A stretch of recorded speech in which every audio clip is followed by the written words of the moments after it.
अगर तुमने electric field लगाया, जैसे बाहर से इलेक्ट्रिक फील्ड स्विच ऑन कर दिया जैसे, तो कंडक्टर के अंदर क्या होगा? कंडक्टर के अंदर इलेक्ट्रॉन्स जो फ्री हैं वो इस तरीके से मूव करेंगे, में बहुत सारे फ्री इलेक्ट्रॉन्स हैं कंडक्टर के सरफेस पे। ये देखो सॉलिड में कितने फ्री इलेक्ट्रॉन्स हैं, इनफाइनाइट फ्री इलेक्ट्रॉन्स।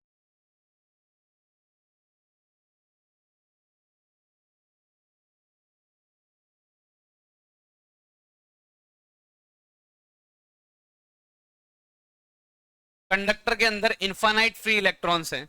जैसे ही तुमने इलेक्ट्रिक फील्ड चालू किया, इलेक्ट्रॉन बहुत काम की चीज है, इलेक्ट्रॉन्स इस तरीके से अरेंज हुए, किधर आ जाएंगे?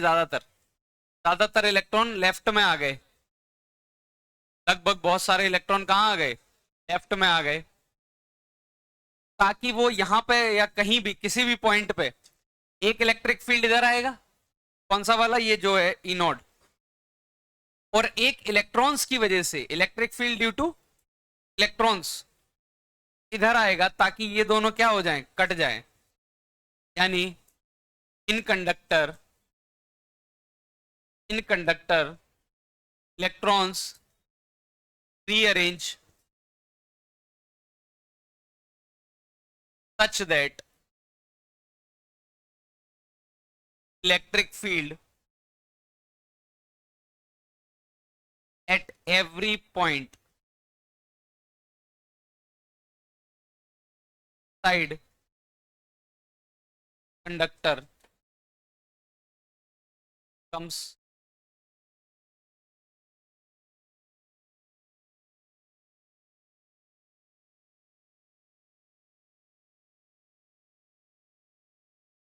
कितने फ्री इलेक्ट्रॉन है। तुमने इधर इलेक्ट्रिक फील्ड चालू किया, पहले समझ लो, तुमने इधर इलेक्ट्रिक फील्ड चालू किया, इतने फ्री इलेक्ट्रॉन्स थे कि बहुत सारे इधर आ गए। इस तरीके से अरेंज होंगे, इस तरीके से अरेंज होंगे कि हर पॉइंट पे इलेक्ट्रिक फील्ड क्या हो जाए? जीरो हो जाए। यानी हर पॉइंट पे इलेक्ट्रिक फील्ड ई नॉट था, इलेक्ट्रॉन्स इस तरीके से अरेंज हुए कि हर पॉइंट पे ई नॉट को क्या कर सके? कैंसिल कर सके। अब इतनी बढ़िया चीज है इलेक्ट्रॉन, तुमने इलेक्ट्रिक फील्ड डबल कर दिया, फिर वो माइक्रो सेकंड के अंदर दोबारा अरेंज हो जाएंगे कि हर पॉइंट पे फिर से क्या कर दे? जीरो। तुमने अचानक से इलेक्ट्रिक फील्ड ऊपर से नीचे कर दिया, फटाक से इलेक्ट्रॉन किधर आ जाएंगे? इधर या इधर कहीं आ जाएंगे, ताकि इलेक्ट्रिक फील्ड को क्या कर सके? काट सके। फिर तुमने इलेक्ट्रिक फील्ड वेरिएबल कर दिया, मतलब आगे जाने पे बढ़ रहा है, तो इलेक्ट्रॉन्स फिर से अलग तरीके से अरेंज हो जाएंगे कि हर पॉइंट पे इलेक्ट्रिक फील्ड क्या हो जाए। मतलब इलेक्ट्रॉन के अंदर क्या कोई दिमाग है या कोई भेजा है उनके अंदर कि उनको पता है कि मैं इस तरीके से अरेंज हो जाऊं? इतने बढ़िया तरीके से अरेंज हो जाते हैं कि हर पॉइंट पे इलेक्ट्रिक फील्ड जीरो हो जाए। ये बहुत ज्यादा आश्चर्यचकित बात है, ध्यान दो। यहाँ काट दे, इलेक्ट्रॉन ऐसे आ जाए कि यहाँ इलेक्ट्रिक फील्ड जीरो हो जाए, अच्छी बात। हर पॉइंट पे इलेक्ट्रिक फील्ड जीरो कैसे कर दे रहे हैं? इतना तेज कैसे है इलेक्ट्रिक? और ये सब विद इन माइक्रो सेकंड में हो रहा है, ऐसा नहीं है बहुत टाइम लग रहा है। जैसे तुमने इलेक्ट्रिक फील्ड यहाँ से, समझना इलेक्ट्रॉन इस तरफ थे, तुमने जब इलेक्ट्रिक फील्ड स्विच ऑन किया तो इलेक्ट्रॉन इधर आ गए होंगे, कि इन इलेक्ट्रॉन्स की वजह से इलेक्ट्रिक फील्ड किधर आएगा? लेफ्ट में। कट गए होंगे। जैसे ही तुमने इलेक्ट्रिक फील्ड इधर से स्विच ऑन किया, तुरंत इलेक्ट्रॉन इधर आ जाएंगे।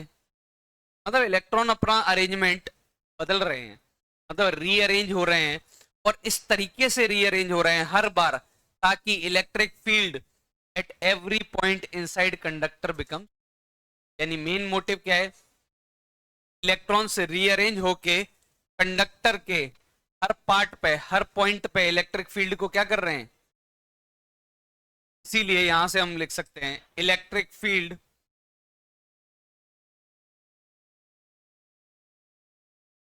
साइड कंडक्टर, या साइड में स्लैश करके मेटल बॉडी लिख रहा हूं, अभी बता रहा हूं क्यों। कंडक्टर के अंदर इलेक्ट्रिक फील्ड इसीलिए क्या होता है? क्यों? क्योंकि उसके पास इलेक्ट्रिक फील्ड, वो इलेक्ट्रॉन्स हैं।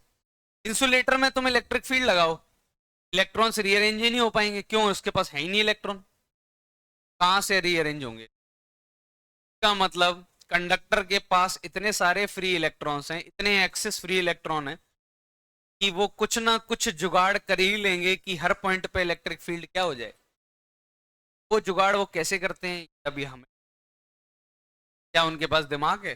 पता नहीं क्या है, ऐसे अरेंज कर लेते हैं। भेजा है क्या है उनके पास, लेकिन इतने तेज हैं कि हर बार कर लेते हैं। तुम कितना भी इलेक्ट्रिक फील्ड लगा दो, हर बार काट देंगे वो। हर बार कुछ ना कुछ अरेंजमेंट कर लेंगे और काट देंगे उस इलेक्ट्रिक फील्ड। ये पता कैसे चला?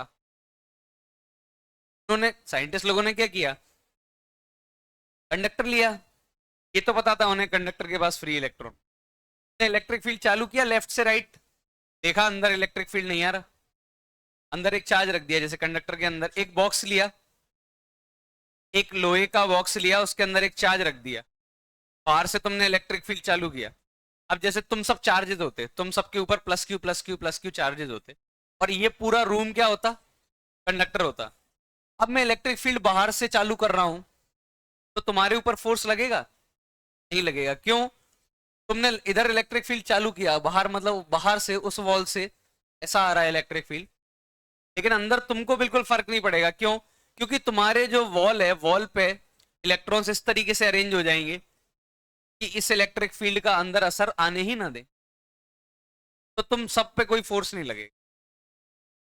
समझ में आ रहा है मैं क्या बोल रहा हूँ? क्योंकि इलेक्ट्रॉन्स जो इस वॉल पे घूम रहे हैं, सरफेस पे घूम रहे हैं, तो इंतजाम कर लेंगे ना, कुछ इंतजाम कर लेंगे। पहला पॉइंट। अब देखते हैं, खास बात पता चली इलेक्ट्रिक फील्ड कंडक्टर के अंदर क्या होता है। Properties of conductor.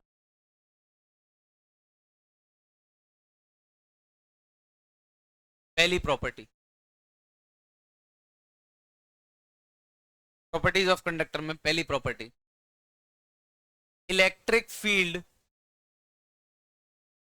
Inside conductor equal to zero, hence potential side या on surface of conductor is constant, hence conductor is equipotent।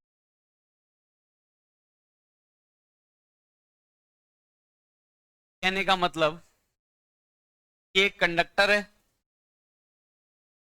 जैसे मेटल है, ये जो मैं डैश डैश कर रहा हूँ, ये शेड कर रहा हूँ, इसका मतलब ये क्या है, पूरी मेटल की बॉडी है, अंदर हवा नहीं है, कैविटी नहीं है, हॉलो नहीं है, सॉलिड है पूरा, तो ये मेटल की बॉडी है पूरी। अब मैं बोल रहा हूँ अंदर हर पॉइंट पे इलेक्ट्रिक फील्ड क्या है, जीरो।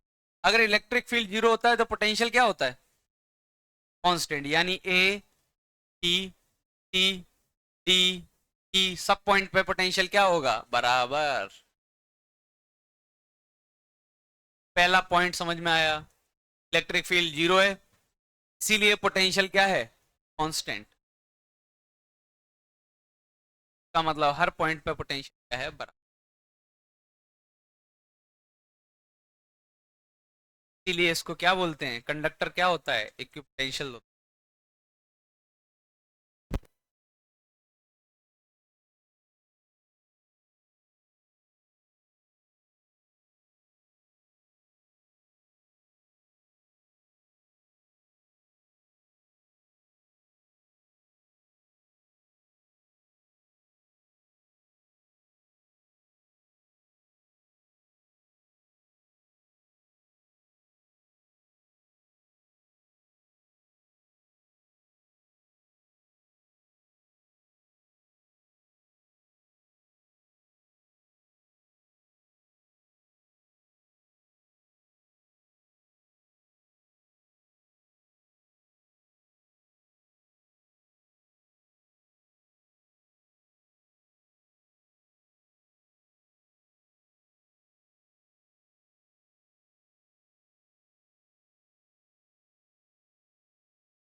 हाँ, पोटेंशियल।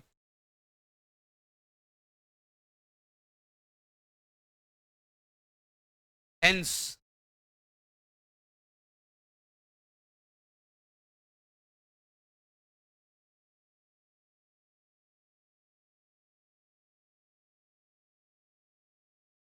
पहला पॉइंट तो ये हो गया।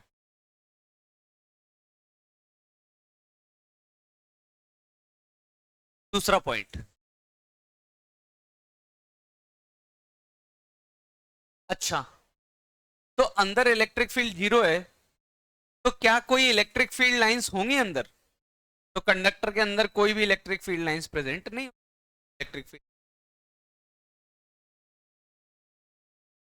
Electric field lines are always perpendicular surface of conductor.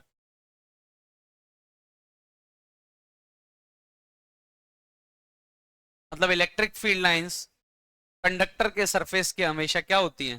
Perpendicular. ऐसा क्यों? मतलब मैं ये कहना चाह रहा हूं, जैसे ये कंडक्टर है, मेटल बॉडी है, पूरी मेटल से है कोई, तुमने बाहर से इलेक्ट्रिक फील्ड को स्विच ऑन कर दिया, ये इलेक्ट्रिक फील्ड है, ऐसा इलेक्ट्रिक फील्ड चालू कर दिया तुम, तो जब ये कंडक्टर पे गिरेगा, ये 90 डिग्री पे, कंडक्टर के सरफेस के इलेक्ट्रिक फील्ड कैसा होना चाहिए? परपेंडिकुलर। ऐसा क्यों? क्यों है ये परपेंडिकुलर? तो लाइंस जब भी गिरेंगी, हाँ इक्विपोटेंशियल, लाइन जब भी गिरेंगी तो 90 पे क्यों गिरेंगी? तो कारण, इसको हम प्रूफ ऐसे करते हैं, इसको हम प्रूफ ऐसे करते हैं, 90 पे क्यों गिरेंगी? अगर मान लो 90 पे नहीं गिरती, अभी तो ये सरफेस के 90 पे गिर रही है, मान लो 90 पे नहीं गिरती, किसी एंगल पे गिरती, जैसे ये कोई एंगल होता इलेक्ट्रिक फील्ड, मान लो किसी एंगल पे गिरती, तो इलेक्ट्रिक फील्ड के दो कंपोनेंट होते, एक ये वाला आता और एक ये वाला आता, इसको क्या बोलते? ई परपेंडिकुलर वाला है और ये ई टेंजेंशियल वाला है। मतलब इलेक्ट्रिक फील्ड के दो कंपोनेंट होते कि नहीं होते? एक परपेंडिकुलर होता और एक ये होता। अब मुझे बताओ, ए पॉइंट और बी पॉइंट में, यहां और यहां कोई भी दो पॉइंट ले लो सरफेस पे, ए और बी, ए और बी में कोई पोटेंशियल डिफरेंस है? कैसे लिखेंगे? कैसे? ई डॉट डीएल करके देखो, ई परपेंडिकुलर है किसके? डीएल के, electric field is perpendicular to DL, तो ई डॉट डीएल क्या हो जाएगा? जीरो। तो यहां का पोटेंशियल और यहां का पोटेंशियल क्या हो गया? सेम। सही बात है, होता भी है। अगर यहां देखो, अगर किसी एंगल पे होता तो दो कंपोनेंट होते, एक परपेंडिकुलर वाला और एक टेंजेंशियल वाला। परपेंडिकुलर वाला तो ई डॉट डीएल, डीएल तो ऐसा है, परपेंडिकुलर वाला तो डीएल के साथ डॉट प्रोडक्ट होके क्या हो जाता है? जीरो, कोई दिक्कत नहीं देता। लेकिन टेंजेंशियल वाला तो आता, मतलब ई, ये वाला इलेक्ट्रिक फील्ड इनटू डीएल, ये तो क्या होता? नॉन जीरो होता। समझ में आ रहा है मैं क्या बोल रहा हूँ? इलेक्ट्रिक फील्ड परपेंडिकुलर वाले की समस्या नहीं है, लेकिन जो टेंजेंशियल वाला है वो तो ई डॉट डीएल में नॉन जीरो देता, यानी ए पॉइंट का पोटेंशियल और बी पॉइंट का पोटेंशियल बराबर नहीं होता। लेकिन ये तो गलत है, हम पहले ही पढ़ चुके हैं कि कंडक्टर क्या है? एक इक्विपोटेंशियल है, यानी ये तभी हो सकता है जब टेंजेंशियल क्या हो? जीरो हो, सिर्फ क्या हो? परपेंडिकुलर। क्या कि नहीं जला? तो इलेक्ट्रिक फील्ड किसी एंगल पे नहीं गिर सकता, क्योंकि एंगल पे गिरता तो दो कंपोनेंट होते, एक परपेंडिकुलर और एक टेंजेंशियल। टेंजेंशियल वाला क्या करता? पूरे सरफेस पे पोटेंशियल डिफरेंस क्या क्रिएट कर देता? एक डिफरेंस क्रिएट कर देता। तो लेकिन डिफरेंस आना है नहीं, ये हमें पता है, क्योंकि कंडक्टर क्या होता है? इक्विपोटेंशियल। पक्का टेंजेंशियल वाला कंपोनेंट क्या होगा? जीरो। और अगर टेंजेंशियल जीरो हो गया तो सिर्फ कौन सा कंपोनेंट बचा? परपेंडिकुलर वाला। इसीलिए तो मैं बोल रहा हूं कि इलेक्ट्रिक फील्ड जब भी गिरेगी तो कैसी गिरेगी? परपेंडिकुलर।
दिख रहा होगा कि इलेक्ट्रिक फील्ड लाइंस अंदर नहीं है, यहीं खत्म हो रही हैं। पक्का यहाँ कोई ना कोई नेगेटिव चार्ज होगा, पर है भी कौन से? इलेक्ट्रॉन। इलेक्ट्रॉन्स खत्म हो रही हूँ।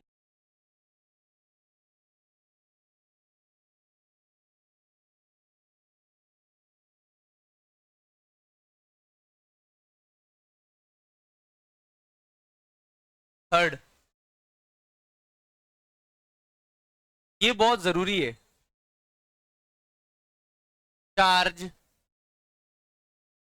Can not side side conductor, इसका मतलब ध्यान देना, ये एक कंडक्टर है, ये एक कंडक्टर है। सपोज ये प्लेट है, 3D नहीं लेते इस बार, क्या लेते? कि लोहे की प्लेट है, या फिर ले लो जैसा भी 3D शेप ले लो। तुमने इसके अंदर प्लस क्यू रख दिया यहाँ, और ये कंडक्टर है, तो मैं ये कह रहा हूं ये प्लस क्यू यहाँ रह ही नहीं सकता, ये भाग जाएगा कहाँ? सरफेस पे। Charge cannot reside inside conductor,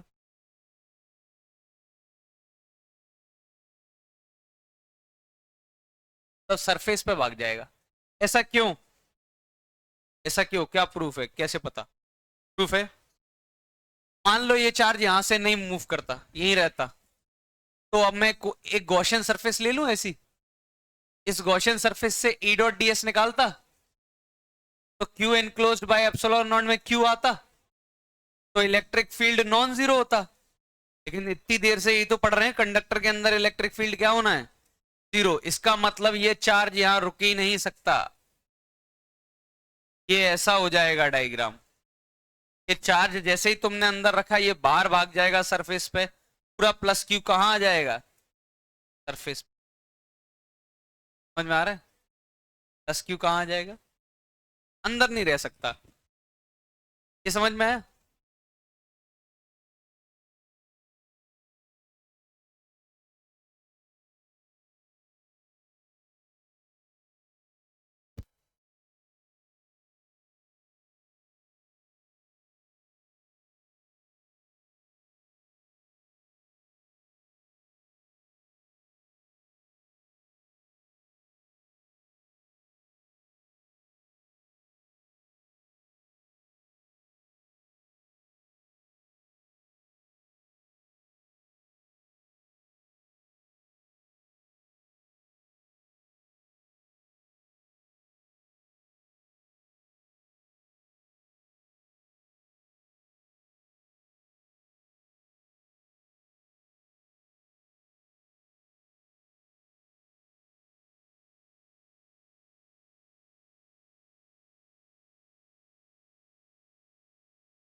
अब ध्यान दो, ये एक स्फेयर है जिसके अंदर चार्ज भरा हुआ है,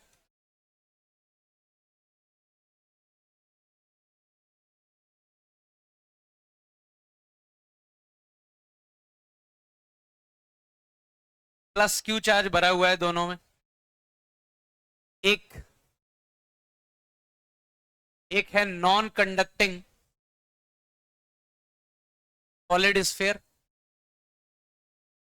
और एक है conducting solid sphere. Charge Q radius R, charge Q. तो देखो ये नॉन कंडक्टिंग है, तो ये हम पढ़ चुके हैं पहले। यहां से एक्स डिस्टेंस पे तुम्हें पता भी है इलेक्ट्रिक फील्ड कितना आएगा, ए क्यू एक्स अपॉन जीरो है क्या? नहीं है, क्योंकि ये नॉन कंडक्टिंग है।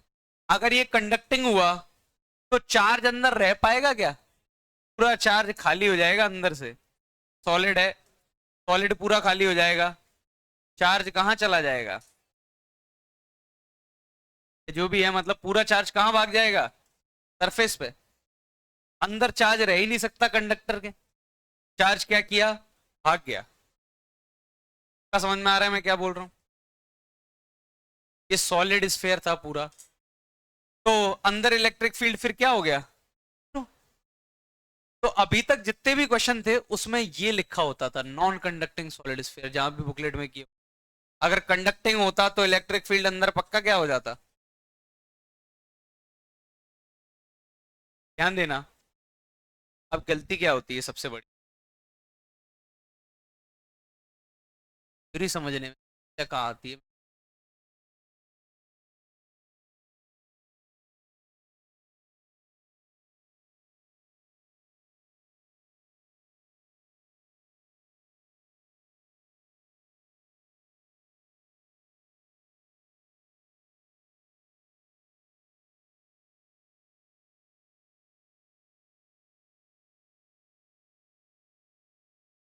दिक्कत कहाँ आती है? एक कंडक्टिंग शेल है,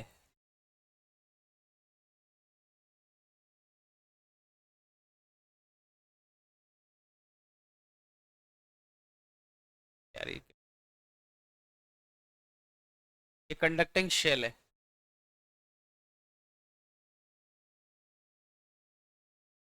ये थिकनेस,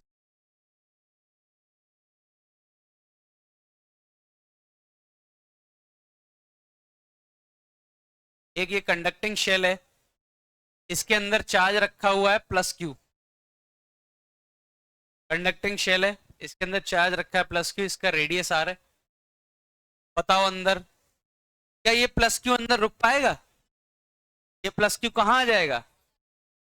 यही गलत फहमी होती। ध्यान देना, ध्यान देना। सॉलिड नहीं है, अंदर हवा है। मतलब अंदर मेटल नहीं है, लोहा नहीं भरा हुआ है। जहां जहां मेटल होगा वहां वहां इलेक्ट्रिक फील्ड क्या होगा? जीरो। अंदर तो क्या है? एयर। तो जहां मेटल होगा, लोहा होगा, वहीं तो इलेक्ट्रिक फील्ड क्या होगा? जीरो। क्या यहाँ मेटल है कहीं? यहाँ इलेक्ट्रिक फील्ड जीरो हो ना हो क्या दिक्कत है? लेकिन गारंटेड ये जो थिकनेस है, ये जो शेल बनी हुई है, शेल तो लोहे से बनी हुई है, कंडक्टिंग शेल है, लोहे से बनी होगी। इसकी कुछ थिकनेस है कि नहीं है? सपोज इसकी कुछ थिकनेस होती है ऐसी, ये कुछ थिकनेस है इसकी, ये इसकी इतनी थिकनेस है सपोज। तो ये तो मेटल से बनी है। ये जो शेल है, ये बाहर ये जो थिकनेस दिख रही है तुम्हें, ये पूरा तो लोहा है, ये तो मेटल से बनी है। यानी यहां, यहां कोई भी पॉइंट ले लो लोहे में, यहां यहां यहां हर जगह इलेक्ट्रिक फील्ड क्या होना चाहिए? अंदर जीरो है इस जगह, इसकी कोई गारंटी नहीं है।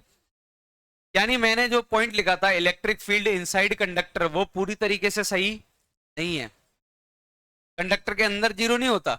जहां जहां मेटल होगा, जहां जहां लोहा होगा, जहां जहां कंडक्टर वाला पार्ट होगा, वहां वहां इलेक्ट्रिक फील्ड क्या होगा? तो अच्छा, इससे एक खास बात पता चली। इससे एक बढ़िया क्वेश्चन, इस थ्योरी वाले पार्ट से एक बढ़िया क्वेश्चन बनता है हर बार। अगर इसकी थिकनेस है, इन सब में इलेक्ट्रिक फील्ड जीरो होना है, तो जैसे सपोज यहाँ इलेक्ट्रिक फील्ड निकालना है तुम्हें, क्या करते हैं? गॉसियन सरफेस मानते हैं ऐसी।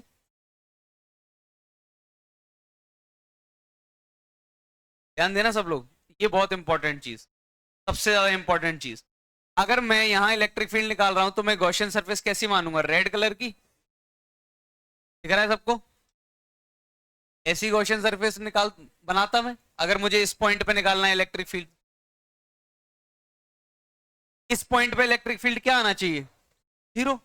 तो इसके अंदर चार्ज इनक्लोज कितना होना चाहिए? जीरो। इस गॉसियन सरफेस पे E dot D S zero आना चाहिए, तो क्यू इनक्लोज्ड क्या होना चाहिए, जीरो। का मतलब प्लस क्यू है, तो अपने आप यहां पे सरफेस पे इनर शेल इनर एरिया पे अपने आप एक माइनस क्यू आ जाएगा, ये जला। लेकिन ये तो न्यूट्रल है, माइनस क्यू आया तो बाहर वाले पे अपने आप क्या आ जाएगा, एक। ये जला मैं क्या कह रहा हूं। तो due to conducting thickness, conducting thickness की वजह से ये अरेंजमेंट कैसा हो गया, ध्यान दो। ये कंडक्टिंग शेल है, ये प्लस क्यू, अंदर वाली सरफेस पे क्या आ गया, माइनस क्यू, बाहर वाली सरफेस पे एक एडिशनल क्या आ गया, प्लस क्यू। कंडक्टिंग शेल में चार्जेस का अरेंजमेंट ऐसा होता है, इनर सरफेस पे भी चार्ज आ जाते हैं, अगर नहीं आएंगे तो यहां थिकनेस पे, यहां जो लोहा है वहां इलेक्ट्रिक फील्ड जीरो नहीं होगा, वहां इलेक्ट्रिक फील्ड लेकिन जीरो होना चाहिए। इसलिए कंडक्टर के अंदर क्या आ जाते हैं, इनर सरफेस पे नेगेटिव चार्ज, तो बाहर क्या आ जाएगा, पॉजिटिव, क्योंकि ओवरऑल चार्ज की फैक्ट्री थोड़ी है ये जो चार्ज बन जाएगा। अगर अंदर नेगेटिव आया है तो बाहर पॉजिटिव आएगा, फैक्ट्री थोड़ी है जो खुद से चार्ज बना लेगा। ओवरऑल तो वो न्यूट्रल ही रहना पड़ेगा।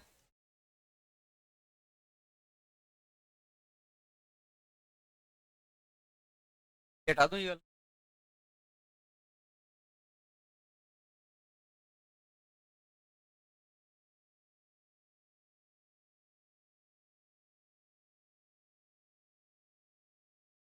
तो जरा question.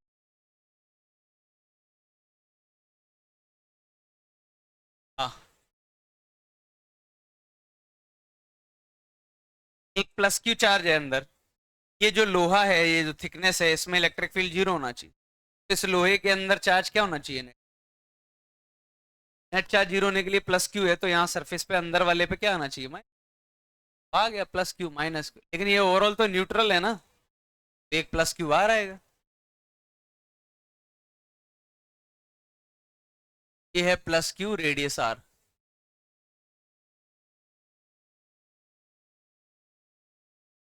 Minus Q radius two. ये कंडक्टिंग शेल्स है, इस सरफेस को S1, इस सरफेस को charge on inner and outer of S1, charge on inner and outer of S2, sigma inner of S1, sigma outer of S2।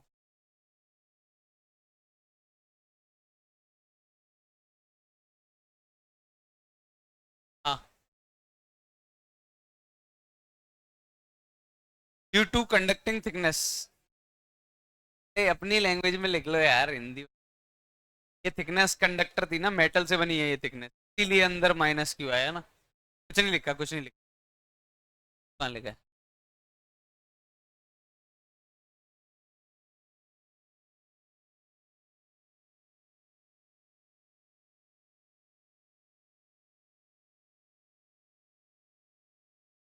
Plus Q radius R plus two Q radius to.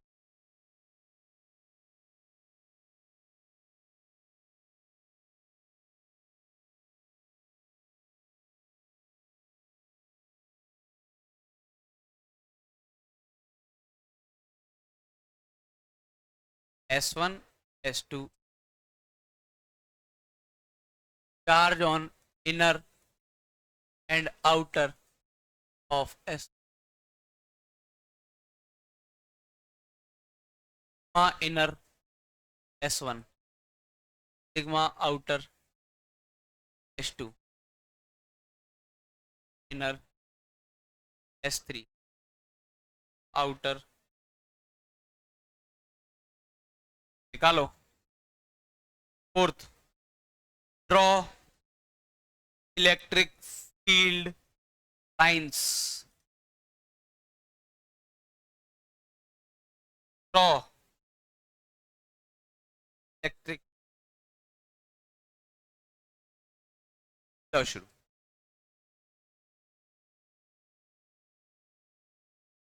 Conducting shell हैं दोनों के दोनों।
ए,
IPL suspend हो गया।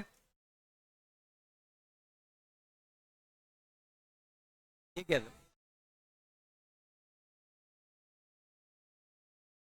पागल वागल हो गया तो। अरे एक बोलोगे तो समझ आएगा ना, क्या चिल्ला रहे हो? शांत हो जाओ, रहने दो कुछ।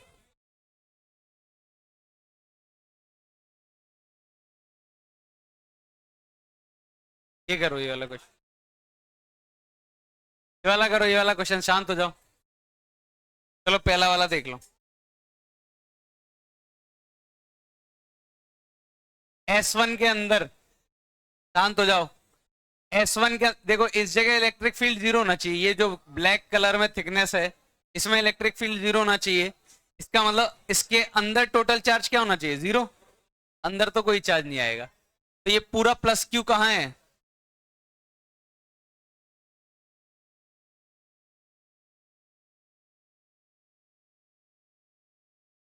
अब इस जगह इलेक्ट्रिक फील्ड जीरो होना चाहिए, ये पूरी थिकनेस में। तो इसके अंदर नेट चार्ज क्या होना चाहिए? S2 के अंदर नेट चार्ज क्या होना चाहिए? जीरो। तो अगर प्लस क्यू है तो यहां कितना आ जाएगा?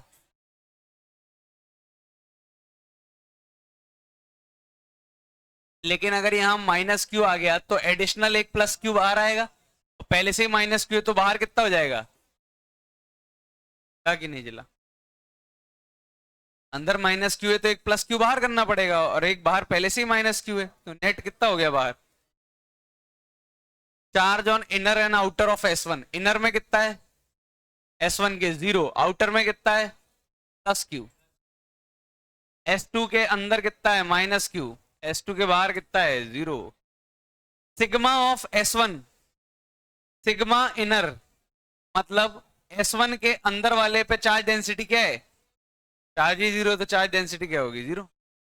S1 के अंदर कोई चार्ज है? आउटर में इसके S2 के आउटर में भी क्या हो जाएगी?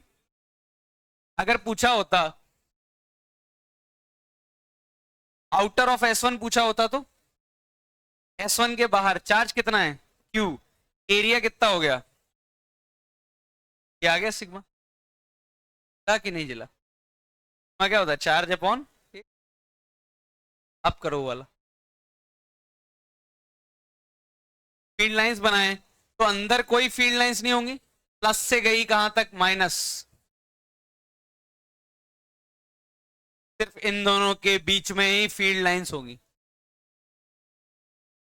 बाहर भी नहीं होगी, क्योंकि बाहर भी चार्ज क्या है ही नहीं। ऐसी होंगी।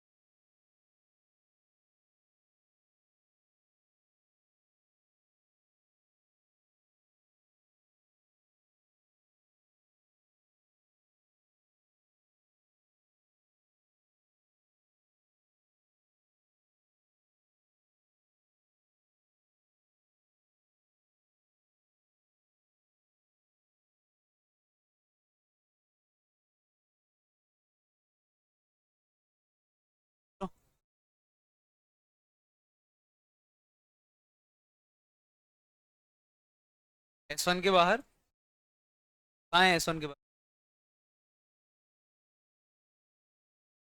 नहीं।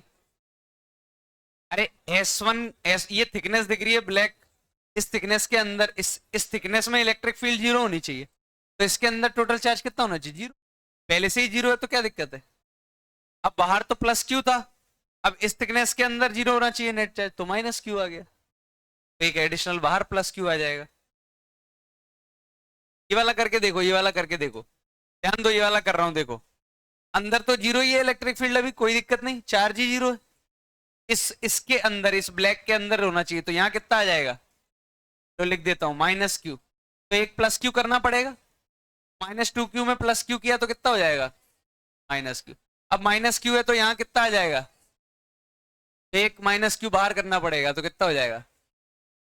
यही आएगा चार्ज डिस्ट्रीब्यूशन। ये माइनस क्यू मतलब ये भी माइनस, ये प्लस।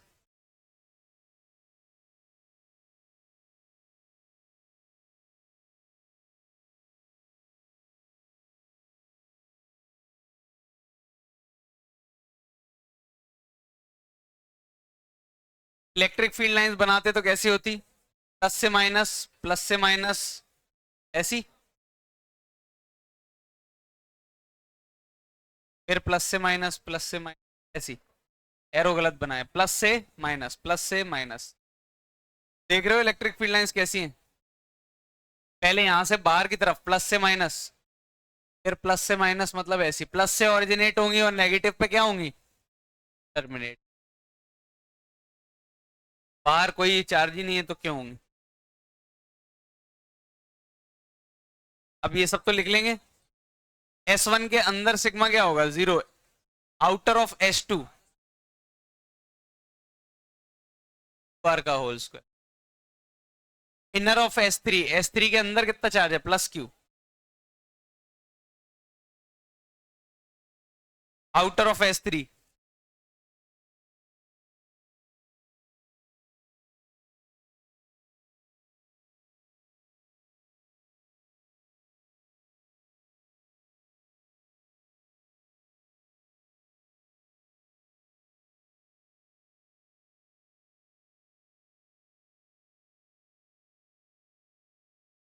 मॉड्यूल दे दो एक।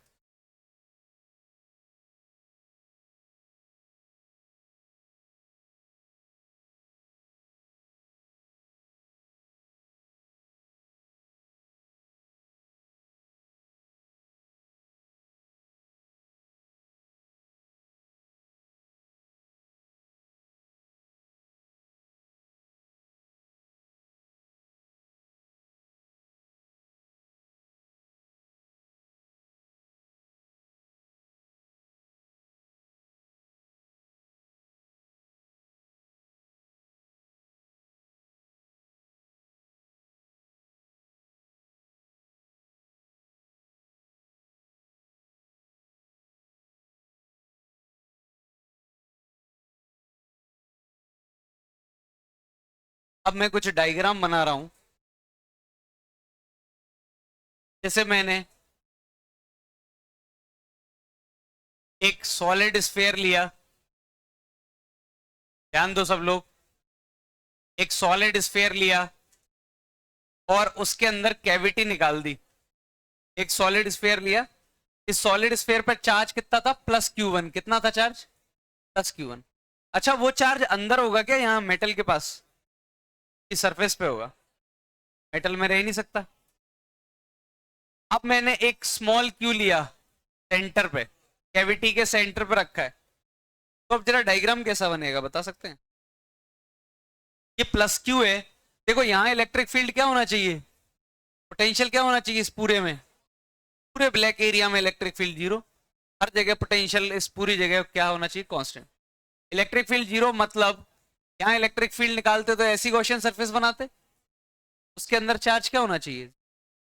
इसका मतलब यहाँ +Q है तो यहाँ क्या आ जाएगा? लेकिन माइनस आया तो एक +Q कहाँ आ जाएगा?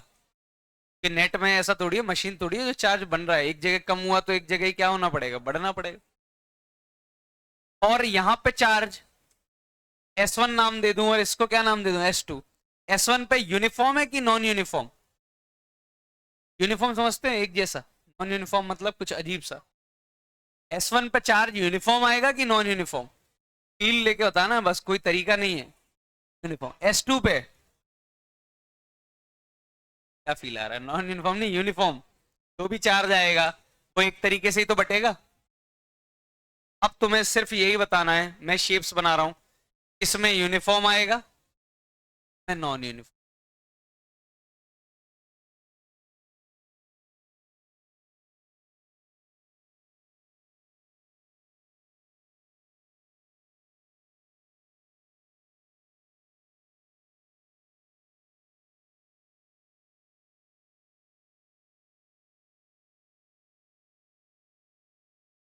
ए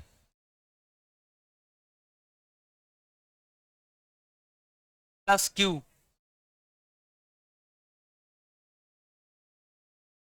ये मेटल है। ये S1, ये S2। S1 पे क्या आएगा, S2 पे क्या आएगा, ये सोचना। पी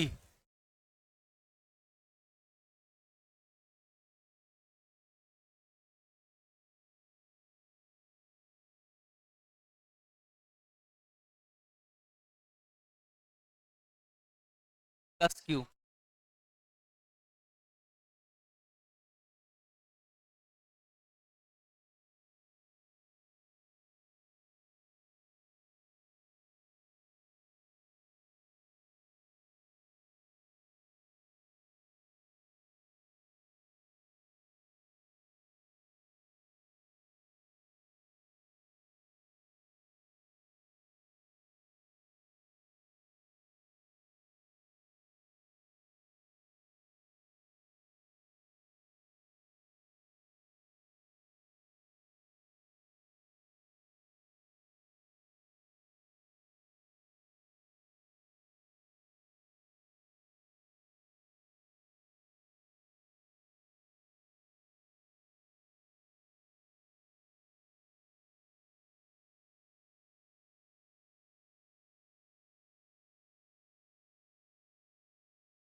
ध्यान दो, शांत रहो। ये प्लस Q1 सेंटर पे नहीं रखा है, ऊपर रखा है। यहाँ भी ये plus Q minus Q1 centre पे नहीं रखा है, ऊपर रखा है। तुम्हें सिर्फ ये बताना है S1 S2 S3 जो भी है, यूनिफॉर्म होगा कि नॉन यूनिफॉर्म होगा। और फिर सीधे पेज नंबर 100 कंप्लीट रीड मारना है और सबके आंसर बताने हैं। इसमें भी सारे शेप्स दे रखे हैं, हर शेप के आगे लिखना है S1 में यूनिफॉर्म है कि नॉन यूनिफॉर्म। हो जाओ शुरू। कोई तरीका नहीं है, तुम्हें फील आना चाहिए कि कौन सा यूनिफॉर्म है कौन सा नॉन। पूछ चुके हैं वो ऐसा। फील पे चलेगी दुनिया, फील पे।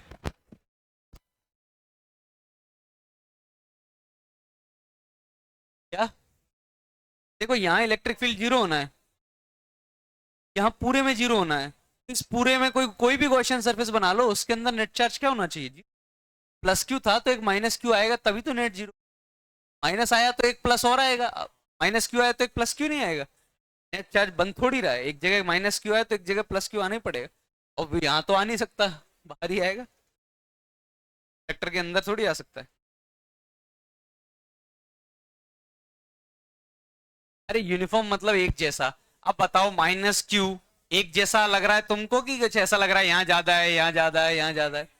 यूनिफॉर्म, यूनिफॉर्म मतलब एक जैसा। ये पूरा चार्ज ऐसा है कि यहाँ है, पूरा चार्ज भी कहाँ बटेगा, पे बटेगा। एरिया यूनिफॉर्म है इसीलिए यूनिफॉर्म हो रहा है।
क्या लग रहा है?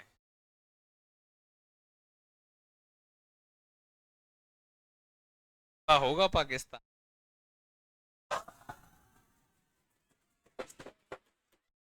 शांत रहो यार तुम लोग पास। चलो बताओ, S1 यूनिफॉर्म आएगा कि नॉन यूनिफॉर्म? धीरे धीरे धीरे, क्लास चल रही है, साइड में रुक जाओ। ऐसे कोई भी नहीं पढ़ पाएगा पूरी कुछ। धीरे धीरे। S1 क्या है, यूनिफॉर्म या non uniform?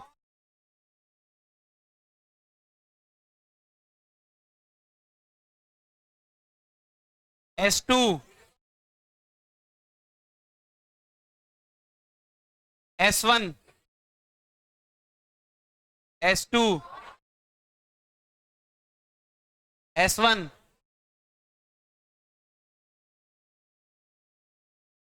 Non uniform. Centre पे नहीं रखा, चार्ज यहां रखा हुआ है। जहां इलेक्ट्रिक फील्ड ज्यादा होगा यहां कम होगा, तो चार्जेस को कुछ अलग तरीके से अरेंज होना पड़ेगा। Non uniform. और S2 भी सेंटर पे होता है, तब सिमेट्री होती है, तब इलेक्ट्रिक फील्ड एक जैसा बनना है। वहां ऊपर इलेक्ट्रिक फील्ड ज्यादा होगा। यहाँ पे S1, S2, S3, S1 on, S2, S3 uniform. S3 तो स्फेरिकल है। हाँ,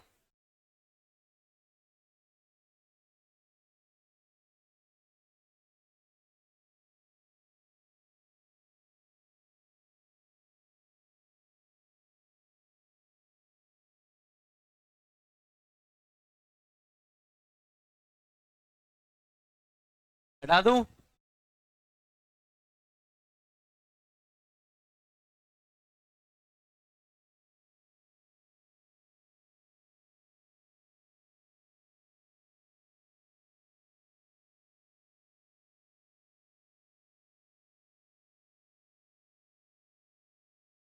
क्या रीड करना है और उसमें लिखना है, S1 का यूनिफॉर्म है और S2 का नॉन यूनिफॉर्म, ऐसे लिखते जाना है।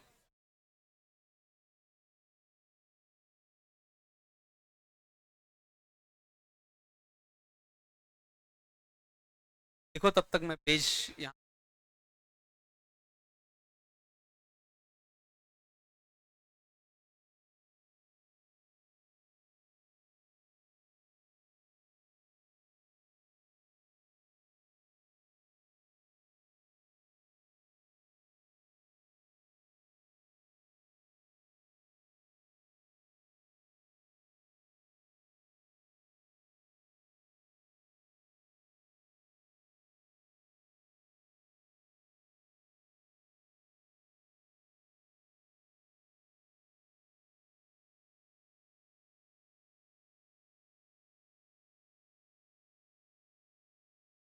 शांत हो जाओ।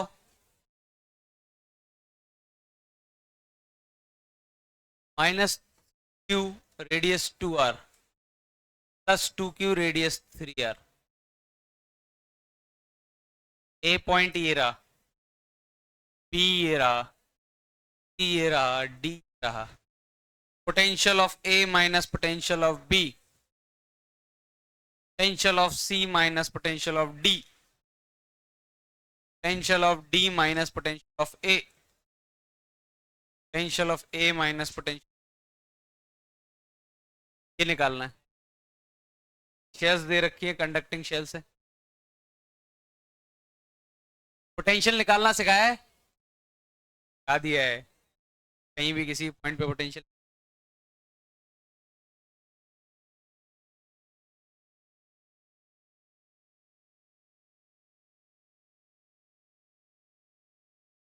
पहला ये है कि पोटेंशियल निकालना है। एग्जाम्पल 1, अगले में क्या किया, एक लिया ये प्लस क्यू और रेडियस आर, प्लस 2q और रेडियस 2r, और मैंने इन दोनों को किससे कनेक्ट कर दिया, वायर से। किससे कनेक्ट कर दिया, S1 और S1 and S2 are connected by wire. First, charge flown wire. क्या कर सकते हैं सोचना, ऐसे तो मैं बताऊंगा। पहले पेज नंबर 100 रीड मारो पूरा और उसमें लिखो कौन सा यूनिफॉर्म कौन सा नॉन।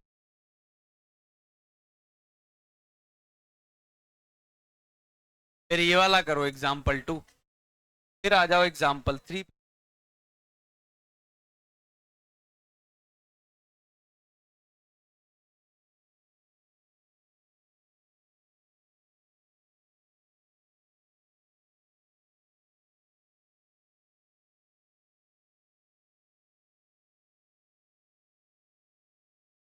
इसमें एग्जाम्पल 2 में हिंट दे रहा हूं, hint. Charge will flow till potential becomes equal. जब तक पोटेंशियल क्या ना हो जाए बराबर, तब तक चार्ज फ्लो होता रहेगा।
ए पॉइंट का पोटेंशियल क्या होगा बताओ, लिखना सिखाया है।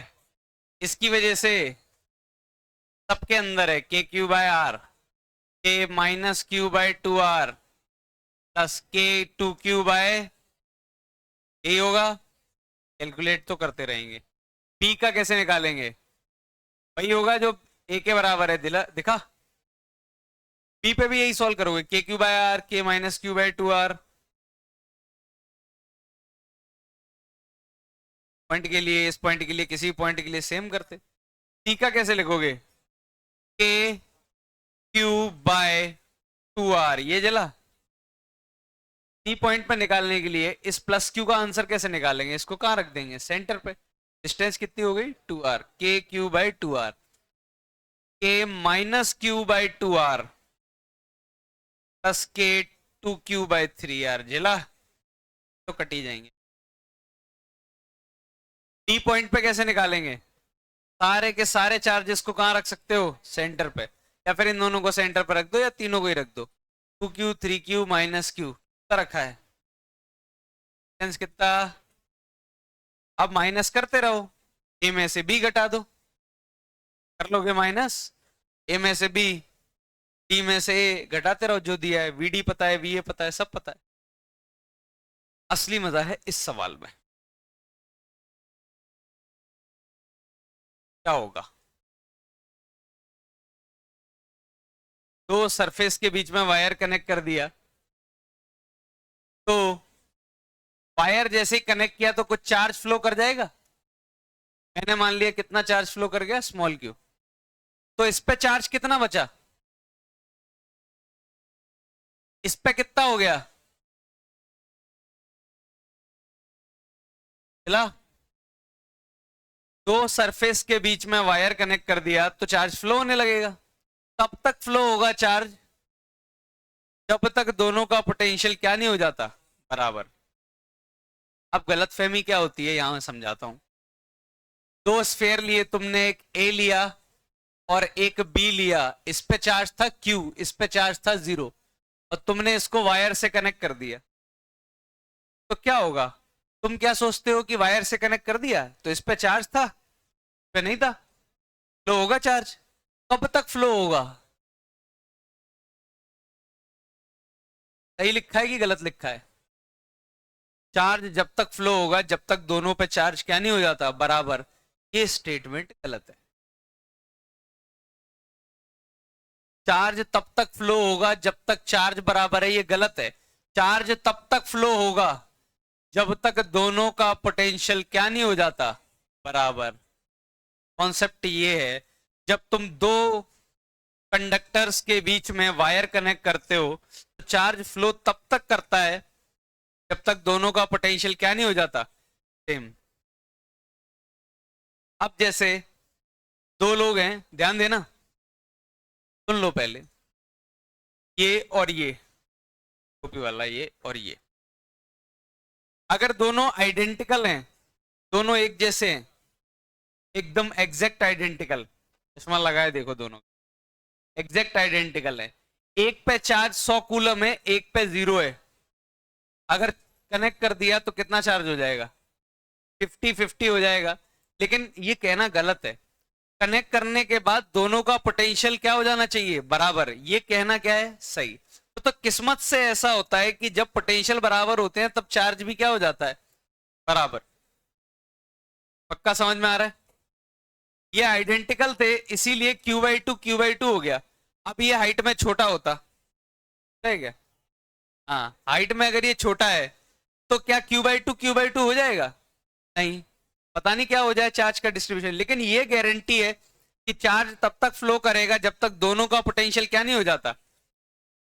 तो दो बॉडीज को कनेक्ट करने पे चार्ज तब तक फ्लो होता है जब तक चार्ज बराबर ना हो जाए, ये गलत है। चार्ज तब तक फ्लो होता है जब तक दोनों का पोटेंशियल क्या ना हो जाए, बराबर। Charge will flow till the potential becomes equal. ध्यान देना, यहां से चार्ज कितना फ्लो हुआ, स्मॉल क्यू, तो यहां कितना हो गया, 2Q प्लस स्मॉल क्यू। यहां कितना हो गया, Q-Q। चार्ज फ्लो, अब चार्ज फ्लो होना बंद हो जाएगा क्योंकि अब पोटेंशियल दोनों का बराबर हो गया। मैंने ये माना कि टोटल चार्ज कितना फ्लो हो गया, स्मॉल क्यू, यहां से यहां तक कितना फ्लो हो गया चार्ज, स्मॉल क्यू। तो अब पोटेंशियल पक्का दोनों के क्या हो गए होंगे, बराबर हो गए होंगे, तभी तो और चार्ज फ्लो नहीं होगा। अच्छा, इसका पोटेंशियल निकाल सकता हूं इस पॉइंट का, तो इस सरफेस का पूरे का, ए ए Q-Q अपॉन आर, इसकी वजह से ए 2Q प्लस Q अपॉन, अच्छा इसका निकाल सकता हूं, इसका निकालने के लिए दोनों को कहां रख दूं, सेंटर पे, ए Q-Q plus 2Q plus Q upon पर, के से के कट जाएगा, इधर 2 का मल्टीप्लाई होगा,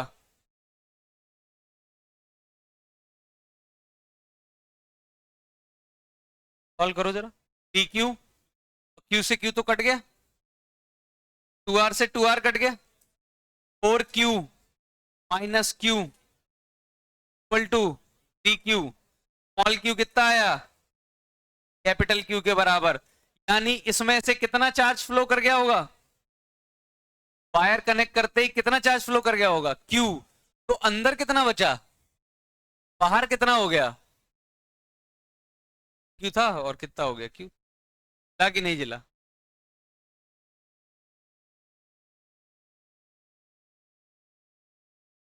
देखो इस, अब मैं और इलेबोरेट कर रहा हूँ इस कॉन्सेप्ट को, और समझा रहा हूँ। शेयरिंग ऑफ चार्जेस पढ़ रहे हैं अपन, ये तो मैंने बस इंट्रोडक्शन दिया है। अब मैं शुरू कर रहा हूँ, दो वायर्स को कनेक्ट करते हैं तो क्या होता है। देखो पहले इसको,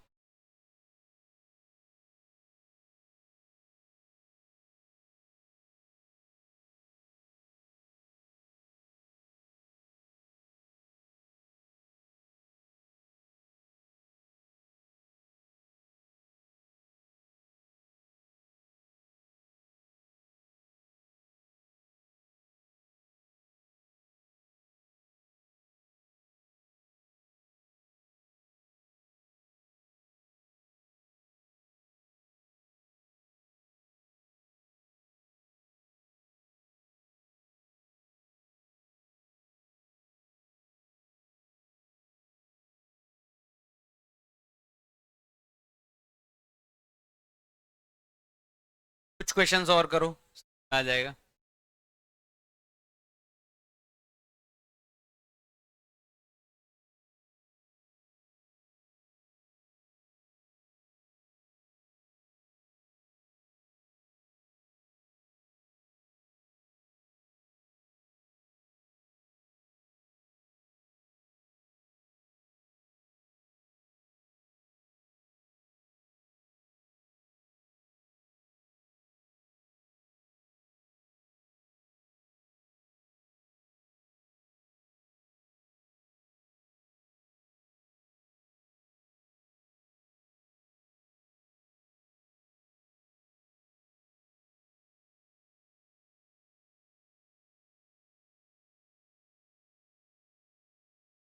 एक शेल है, चार्ज क्यू रेडियस आर। एक और शेल है, charge minus Q radius two. और शेल है, charge plus Q radius three R. तीन शेल हैं, मैंने कौन सी दो शेल को कनेक्ट करूं, बताओ तुम बोलो। फर्स्ट और पहली, वायर गया ऊपर से निकल गया, इसका साइन का मतलब क्या होता है, ऊपर से निकल गया, तो इसको टच नहीं कर रहा है वायर। तो तुम्हें निकालना है Q flown. Second, final charge distribution, final charge distribution on each shell. तो हर शेल पे फाइनली कितने कितने चार्जेस हो जाएंगे।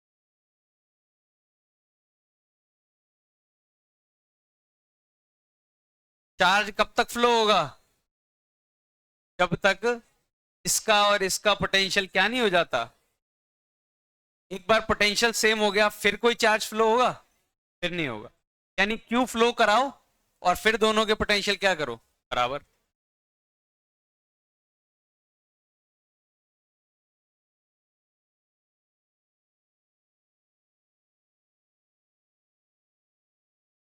करो।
क्यू चार्ज फ्लो हो गया, तो इसमें से कितना बचेगा? क्यू यहाँ पे कितना हो जाएगा? सही है। अब चार्ज फ्लो होना क्या हो जाएगा?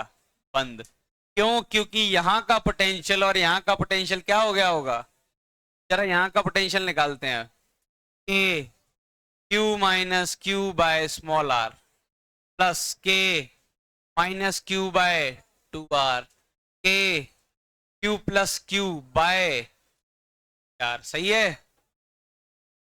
जरा यहाँ का निकालते हैं। जब यहाँ निकालोगे तो ये पॉइंट में ये सारे चार्जेस को कहाँ रख सकता हूं? सेंटर पे। सही है। के क्यू माइनस क्यू, एक तो ये हो गया, एक माइनस क्यू हो गया, एक क्यू प्लस क्यू हो गया, डिवाइड बाय यार। देखो क्या क्या कट गया। ये कट गया इससे, ये कट गया इससे।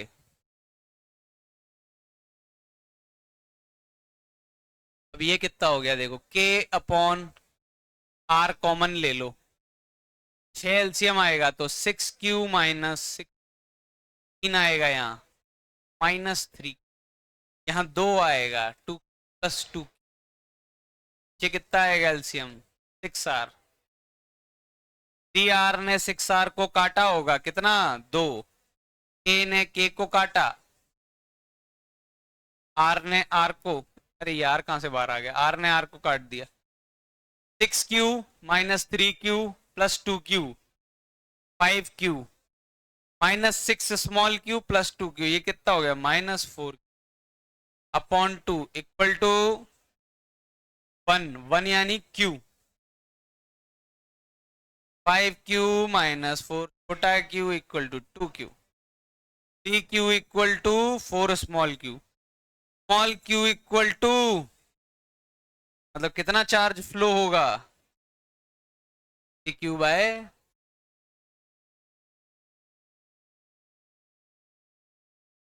अच्छा तो यहां से यहां कितना बचा? q में से 3q बाय 4 माइनस करो, बाय 4। यहां कितना हो गया? q plus q, 3q bye 4 कितना हो गया? 7 बाय 4। अच्छा ये तो हो गया, चार्जेस आ गए। इस पे कितना आ गया, इस पे कितना आ गया, इस पे कितना आ गया। अगर वो डायग्राम बना के कभी ये पूछे, नहीं इसको और अच्छे से बना के दिखाओ, और अच्छे से मतलब ये कंडक्टिंग शेल्स है ना, ये कंडक्टिंग शेल्स है, क्या पता वो और अच्छे से बनवाने का मतलब ये समझ रहे हो कि q/4 यहां हो गया, तो यहां कितना आएगा? -q/4, तो बाहर कितना हो जाएगा? +q/4 माइनस q, -3q/4, फिर 3q/4, यहाँ 3q/4 आया, यहाँ कितना हो गया? +q। सही है। इसमें भी मैंने क्या कर दिया, वही जो शेल में चार्ज डिस्ट्रीब्यूशन। एक बार मुझे चार्जेस पता चल गए किस सरफेस पे कितना है, तो मैंने क्या कर दिया, अरेंज कर दिया। कल यही सब पढ़ेंगे, ग्राउंडिंग पढ़ेंगे, चार्जेस कनेक्ट करना पढ़ेंगे। आज जल्दी छोड़ रहा हूँ, मजे करो।